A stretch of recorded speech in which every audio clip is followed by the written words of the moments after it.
윤석열 검찰총장의 거듭된 중수청 비판에도 민주당은 대응을 자제한 채 속도 조절에 나섰습니다. 반면 국민의힘은 윤 총장 엄호에 나서면서 정권과 검찰의 갈등을 부각하는 모습입니다. 국회로 가보겠습니다. 최하영 기자. 네, 국회입니다. 네, 윤석열 총장의 부패 완판 이런 비난에 대해서 민주당은 지금 어떤 반응을 보이고 있는 겁니까? 네, 중대범죄수사청 설치를 추진하고 있는 민주당은 무시 전략, 무대응 기조입니다. 이번에도 관련 논평이나 브리핑은 없다고 밝혔는데요. 윤 총장이 정치적 행보에 나섰다며 속으로는 끓고 있지만 겉으로는 예상한 일이라면서 애써 가라앉히려는 모습입니다. 지난해 말 이른바 추윤 갈등 당시 윤 총장의 사퇴까지 요구했던 모습과는 정반대인데요. 이번에도 정면으로 맞설 경우 윤 총장의 정치적 몸집이 다시 커질 가능성을 우려한 것으로 보입니다.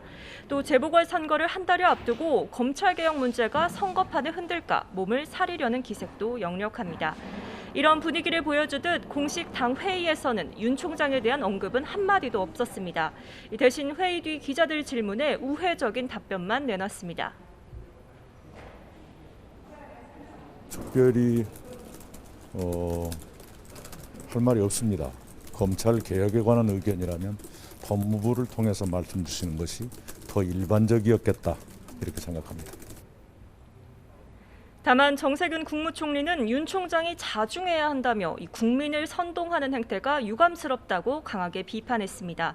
또 직을 걸겠다며 공개 반발한 데 대해선 정말 소신을 밝히려면 직을 내려놓고 당당하게 처신해야 한다고도 밝혔습니다.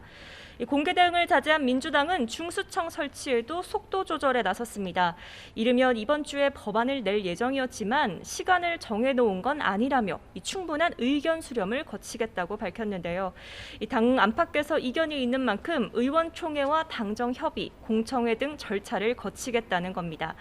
이런 일정을 고려하면 법안 발의는 이달 중순이나 말쯤이 될 것으로 보이는데요. 이렇게 되면 재보궐선거 코앞인 만큼 아예 선거 이후에 발의하는 방안도 검토하는 것으로 취재됐습니다. 이와 관련해 중수처법을 추진하는 민주당 검찰개혁 특별위원회는 내일 전체 회의를 열고 구체적인 방침을 논의할 예정입니다. 네, 반대로 국민의힘은 여권과 검찰의 갈등을 부각하는 모습이라고요.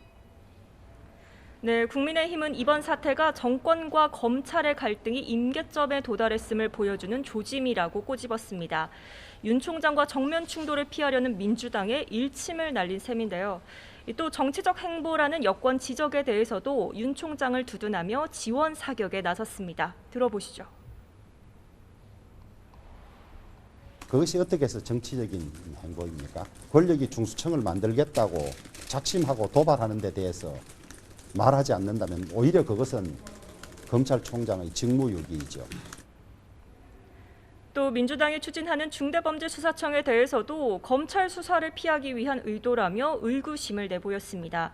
일당 독재로 가는 고속도로를 닦는 것과 다름없다며 국민저항에 부딪힐 것이라고 경고했는데요. 이런 비판과 반발 속에서도 민주당은 중수청 설치를 관철하겠다는 의지여서 검찰 개혁을 둘러싼 정면 충돌은 이번에도 불가피할 것으로 보입니다. 지금까지 국회에서 전해드렸습니다.